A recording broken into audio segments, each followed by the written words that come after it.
Can I just explain? B-roll is background footage. You're talking about Blueface. Whatever. I'm just Don't get talent, salty because right? you don't know what B-roll is, mate. I'm just a talent, right? I don't deal with a fucking... You think you're Jonathan Pye, don't you? I just turn up here, do brilliance, and leave.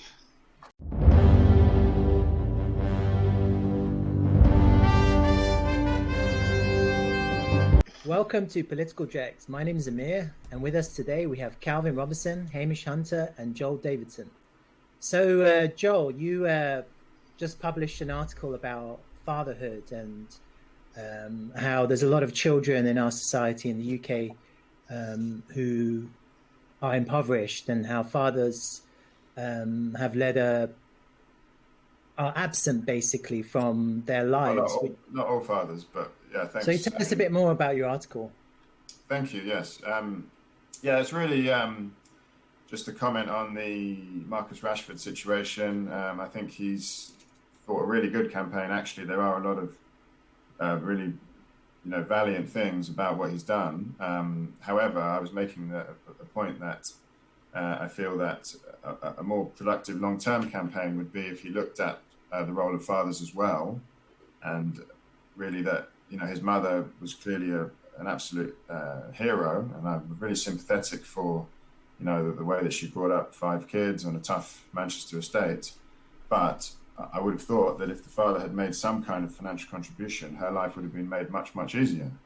And so I just think a wider point that Marcus Rashford could start thinking about, as well as others, is that point of the role of fathers, and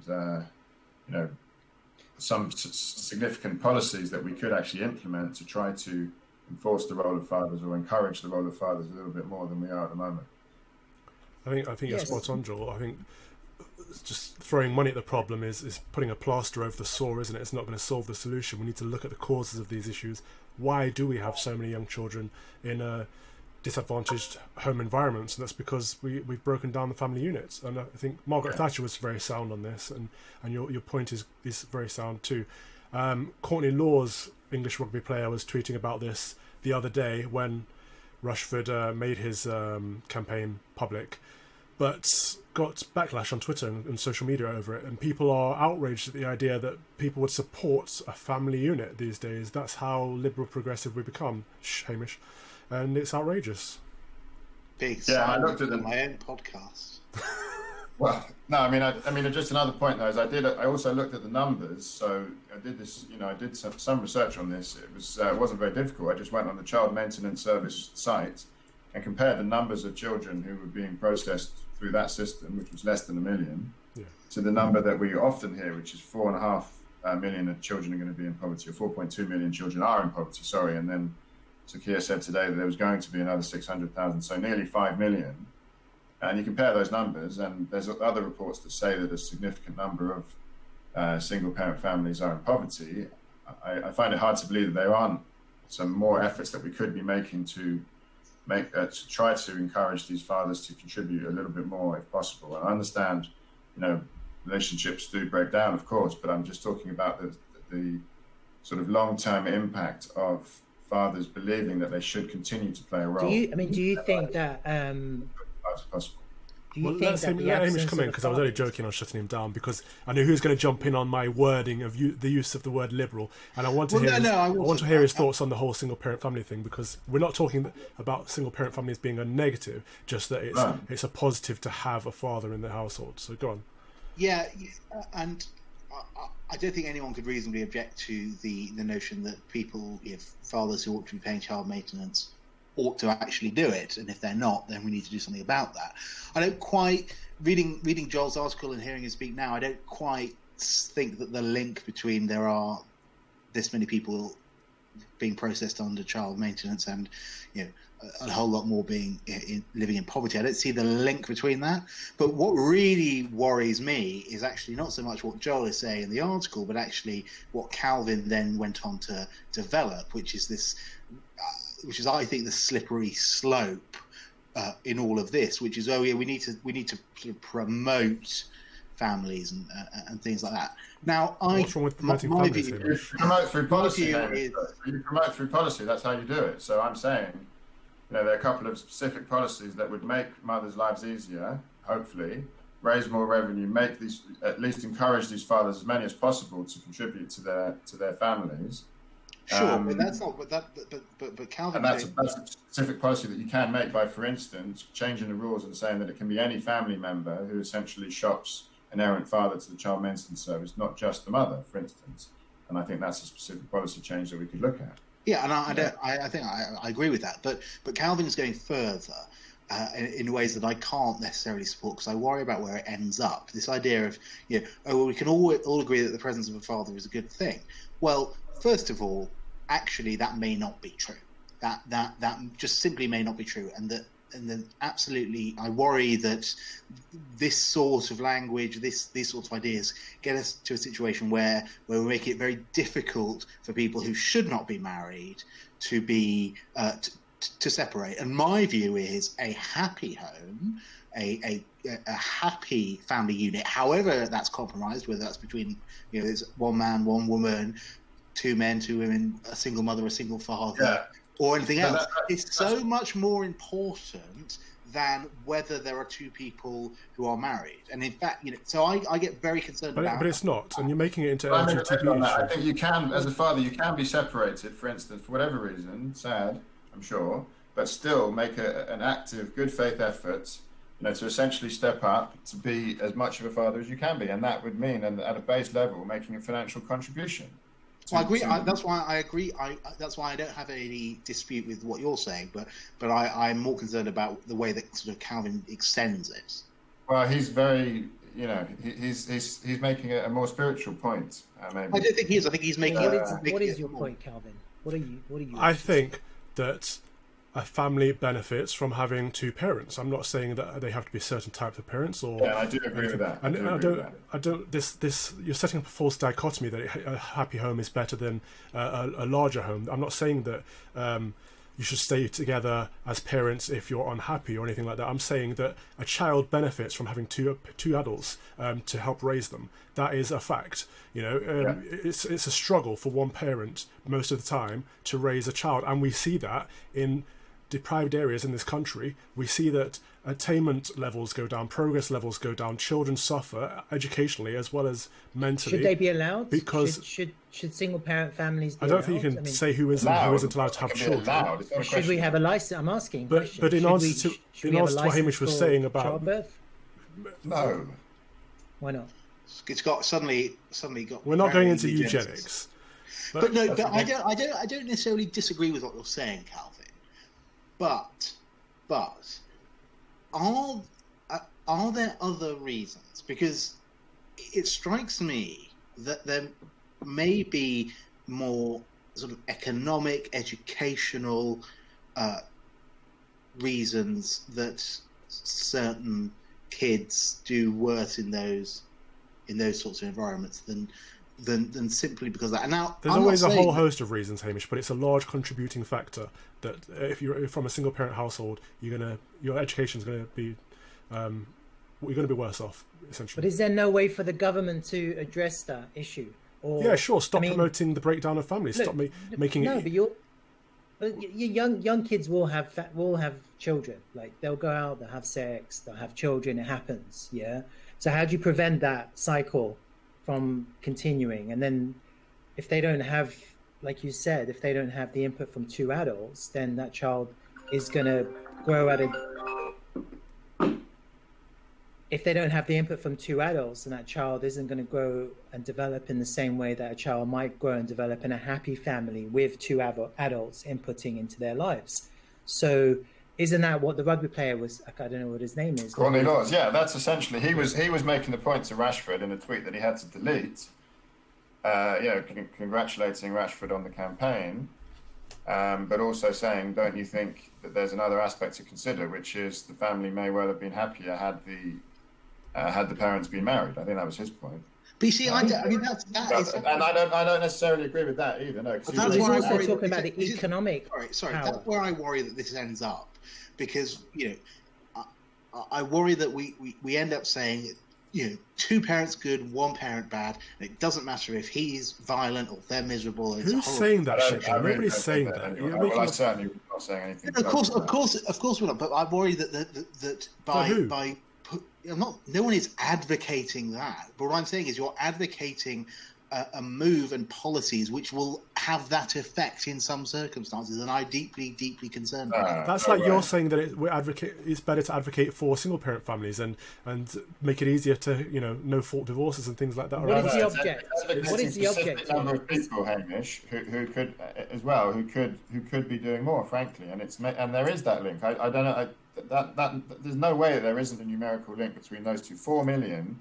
And 1 million, or less than 1 million. There is no way that there isn't a significant amount you could do. But Joel and Calvin, you guys encourage fathers to contribute. There's no, you could, and I don't think that's anything to do with saying you have to be married. But then Calvin's making another valid point that, in his view, marriage is preferable, and I think that that should. You're also talking about lifting children out of poverty, and you're saying that the only way to do this is for a man and a woman, or two adults. No, not the only way. Or two adults. Sorry. I apologize, 2 adults to raise that child. But surely there's other ways of getting children. There are other ways, yes, and they can have good results, of course. You keep saying that, like they can have good results. They do have good results if they're done. But surely the most important thing for a child to have is a safe and loving home. Yes, absolutely. Yes, and to raise the chances of them having that, it's better to have a fuller family. That's the point. I'm not sure. I'm not sure. But there is a clear correlation between the breakdown of the family unit and children suffering in schools and getting worse. There's that gap in numbers. There is no way, as I said, that can't be some of which. The numbers don't make it. 4 million children. There are 4 million people in poverty, children living in poverty. Over 4 million. Over 4 million, and there are less than 1 million people being processed through. So what's the gap? What gap are you talking clearly, about? there's a load of other people who aren't being processed. Only if you assume that every child in poverty is in single parent. But I don't assume that. I'm saying that there was another report that said that of the many millions, 3 or 4 million children who are in poverty, 1 in 3 of those, up to 1 in 3 of those, or 1 in 3 of those, are from a single parent family. There's a whole host of issues there. And the question that the statistic that you're missing is that bigger than the population at large? Well, I mean, I don't know, but I'm saying that because that will tell you whether or not the single-parent households are more likely than not to be impoverished. But I just don't. It's one aspect among many. Teenage pregnancies, parents who haven't benefited from education themselves, not seeing the benefit of education for their children, poverty, crime rates. There are a whole host of issues here at play. But there's one no of way them they're not linked, Hamish. I mean, again, it's not about the ideal, but. There's just no way. I see this as a slippery slope to a retrograde sort of world that we've moved on from, and that actually have we moved on in the right direction? That is focused not on the best outcomes for the child, but actually on imposing a sort of ideological, socially conservative view of what family should be like, and it should have. But where are you putting this argument from? Because literally everyone on here is talking about what's in the best interest of the child. Yeah, I mean, no, you keep saying that. You assert that marriage is better. Not marriage. He's not saying marriage. No, you see, you're just pulling arguments out of your arse. What's wrong with that? But it does lead. I've said several times now, asserting that marriage is the only way ahead. Like if the relationship is broken down, the father should be encouraged wherever possible to maintain an active role. That's the No, but Hamish is saying that as long as it's happy. If it's not happy, then what's the point? It's better. But we've already addressed that. We've already agreed. They may well be separated. That may well be in the best interest of the child, but the father should not be allowed to just disappear at that point. It may not solve the poverty issue, because the poverty issue could be linked to other factors, such as, I don't know. This is going around in circles, and I'm bored. Should we wrap it up? We didn't get very far with that one. It's not going anywhere, is it? So that's another episode of Political Dregs. So what do you think? What was that? So again, Calvin's got upset. We've hurt his feelings. No, I'm just bored of hearing the same thing over. I say one thing and you're saying something completely different. I mean, I can't argue a point that I'm not making, so I don't see the point. Yeah, I mean, look, the discussion over numbers, it sounds like I'm at a work meeting. But anyway, we can, people might be interested. For me, the issue is the objective. The objective is getting children out of poverty. Yeah, and you and Calvin are arguing that the best way to do this is for two adults to raise a child in a happy way, in a positive way. And Hamish is saying it's not necessary. It could just be one parent. But I agree with that. so we're kind of saying the same thing, except that Hamish is adamant that it just can be one parent. You guys are saying, no, actually, two parents is always going to be better than one parent. That's basically what we're saying. I'm not saying always. Very I good do middle think- of the road analysis. Very well summarised. I don't know No, what that's else good. we're No, saying. That's basically it. That's very well. I mean, yeah, it's difficult to argue with that. That is indeed. So the question is, I think that there might be other ways of addressing this problem. And I liked what the rugby player said about if people can't afford to have children, maybe they should think twice before having children. Is it a right to have a child? No, it's not a right. No. Well, these are questions, because if you can't afford to have a child, like you really can't afford it because you're on minimum wage, maybe the boyfriend or whatever is on minimum wage, maybe they're not even a good boyfriend, you're not intended to be with them for the rest of your life. Therefore, having a child is going to lead to this situation. How do you prevent that? Now, Look, we haven't actually... Well, education, another element that I've talked about, a much more prominent role for promoting, the role of father wherever possible at school level. But yeah, that's a very wide campaign, very wide topic, obviously. I think having And children it's is a right. controversial Everyone too. has the rights to have children, but rights come with responsibilities, and it is your responsibility if you have a child to care for that child, Yep. both I never emotionally really thought and of it in terms of rights to have children. It's a slightly Monty Python What? Life of Brian, where they refer to the sort of what's his name having the right to have babies. But I agree. I agree that we're all striving towards the same aim. I don't think anyone here has got bad faith intentions, but there are clearly different ways to achieve that. I personally think that I don't necessarily see the automatic benefit of two. I think that whatever it is, there are other factors such as education, economics, and take all of those factors out for a moment, and do you see the benefit? It's pure economics. Sorry? Take all those factors out. Yeah, so a happy child with a single parent versus a happy child with two parents, do you see the benefit economically, mathematically, logically? Does that make sense to you? Or do you, have a bias against it? Yeah. I think in that particularly sort of slightly skewed and false. That's not skewed and false. That's the base. That's the base level. Let him answer. Yeah, sure. I think in that, I don't. We gotcha. Well, no, I mean, I'm trying to think if you've got a happy, wealthy child that's going to a great school. Do I see the benefit of having another parent? Well, I guess again, it depends on that particular parent and the dynamic between the parents. But again, if you're going to gear up this example to be like, oh, well, they get on, they really love each other, and he's it's the best co-parent in the world, then yeah, obviously. But it's an economic argument, isn't it? Again, financial support, example, emotional support, spiritual support. If you have a wealthy single parent, they can quite easily adopt 1, 2, 3, 4, 5 children, like Madonna, and not really give a shit about who she's with or who she divorces or breaks up with, because she's still going to love her children and economically take care of her children. But then you're going to have two loving partners who have no money, and the child is still fucked. So it's the Marxist analysis wins in the end. Well, I mean, it's partly economic, isn't it? Because child poverty is directly related to the economic prowess of people having children. There we go. And no doubt, with it, time and again, the result of that, if the economics are not right and the father is not committed, you're more likely to end up with the children suffering.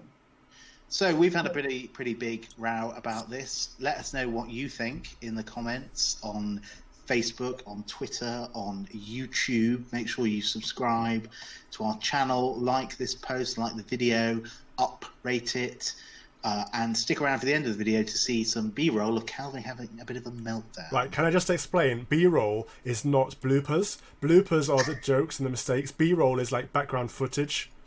Yeah, I know. Bloopers is just the general content. Whatever. I think we have a lot hour. of background footage. Thanks for watching. Yeah.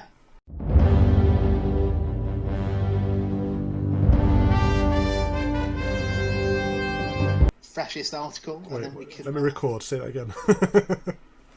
Go. I'm not doing it this time. So Okay, I'll do it. we're going to talk about me. Good evening.